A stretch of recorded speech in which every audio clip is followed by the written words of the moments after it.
انت كده بتخسفي بيه الارض. هو انت لو في محل وشفتيه وعجبك مش هتخشي تشتريه بنفس ثمنه؟ هتقعدي تفاصلي.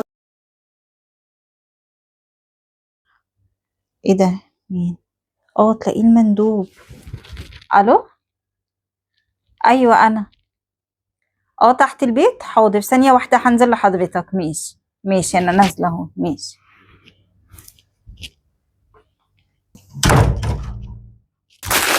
كان ناقصه بقى. يا رب يطلع حلو. ده لونه تحفه، كان عاجبني قوي.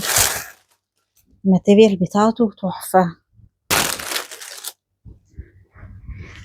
يا لهوي، كل ده بنطلون؟ ده هيجي مقاسي ازاي ده؟ يا ريتني ما جبت من شركة ما فيهاش معاينة، ولازم ادفع الفلوس قبل ما استلم حتى. يا لهوي كل ده. ايوه. طب انا هعمل ايه دلوقتي وهما مش بيرجعوا الحاجة؟ ده ب650 جنيه، هعمل فيهم ايه دول؟ صح. طب ما فكرة، اطلع واجيب الغدا. هي ما شاء الله طويلة وكده، ممكن يجي مقاسها. يا رب يجي مقاسها وتاخده بدل ما هتدبس فيه. اطلع واروح لها. الله يجي مقاسها.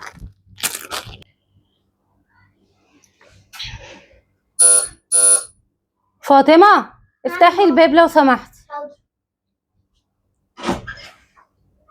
ايه يا بطوطة، عاملة ايه؟ ماما فين؟ ده عاملة ايه؟ الحمد لله يا حبيبتي، اتفضلي. عاملة ايه؟ تمام والله الحمد لله.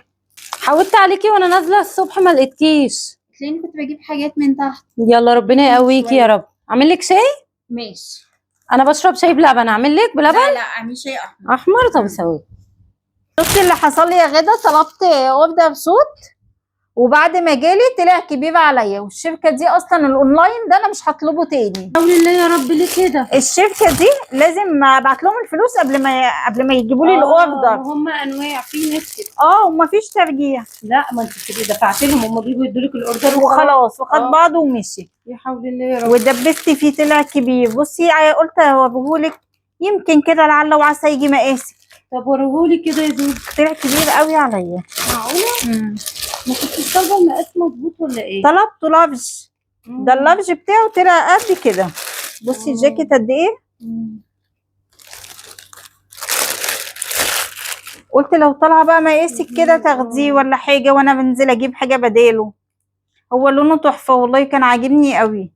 ده بكام ده يا زوزو؟ 650. الفاتوره معايا، استني هجيبها لك. الفاتوره لا تحت. لا مش لازم الفاتوره، هجيبها لك الفاتوره هم معايا. اصلا الاونلاين بيبقوا واخدين غالي، بس يعني لو رحتي اشتريتيه من منشيه ولا محطه الرمل هيبقى اقل من كده بكتير. منشيه اقل.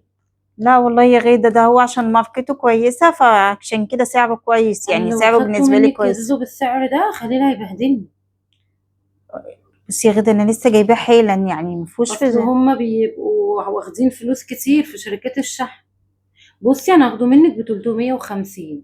انت كده بتخسفي بيه الارض. هو انت لو في محل وشفتيه وعجبك مش هتخشي تشتريه بنفس ثمنه؟ هتقعدي تفاصلي فيه. والله يا زدو، ما انا لو انا في محل هنقي، يعني انا مثلا اللون الاورنج انا هاخده عشان افك لك زنقه، انا ما احبش اللون الاورنج. لا انت كده مش بتفكي لي زنقه، انت كده بتخسفي لي بالحاجه الارض. طب ما انت هتفضلي حرام عليكي وركناه، لا ولا منك هتلبسيه ولا ينفع يتضيق، ده فيه تفاصيل كتير مش بصي هينفع. انا هاخده واسيبه هديه لحد، او اسيبه بعد كده ابقى اضيقه. طب ما انا هاخده منك ب 350 جنيه. لا يا غدا انا لسه شاريه غالي. حرام، انا هشوف حد من صحابي ياخده.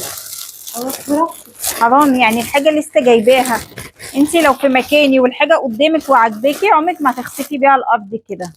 ده انا قلت انت اللي هتفكي لي زنقه وهتبقي فاهمه قماشته عامله ازاي. طب ما انا بقول لك اهو يا زوزو، هاخده ب 350 جنيه، يعني هتختاري فيه 250 جنيه بس. لا يا غدا سيبيه كده، انا بقى هبقى اديه لحد من صحابي يشتريه. شوفي بقى لو حد رضى يشتريه منك بالسعر بال 600 واللي انت جايباهم بيه ماشي، بس لو حد هياخده منك بنفس السعر اللي انا قلته يبقى انا اولى. لا بنفس السعر ده مش هبيعه. حرام لما تخسفوا الارض بالحاجه كده لا حرام. انا هشرب الشاي وهنزل. هتشوفي محدش هيرضى ياخده منك غير بالسعر ده، لان هما محطوطين كتير بالسعر ده. ماشي يا غدا انا نازله. اشربي الشاي طيب. لا عايزه تخسف لي بالحاجه الارض. استغليل ده. بومة ماسكة في الحاجة، مش كانت سابته؟ قلت لها 350، قلت هترضى. الصراحة هو كان شكله حلو، بعدين خامته حلوة قوي. يلا بقى، هي هتلف تلف، محدش هيرضى ياخده منها بالسعر ده، هترجعهولي تاني. حلو، يا رب ترجعهولي.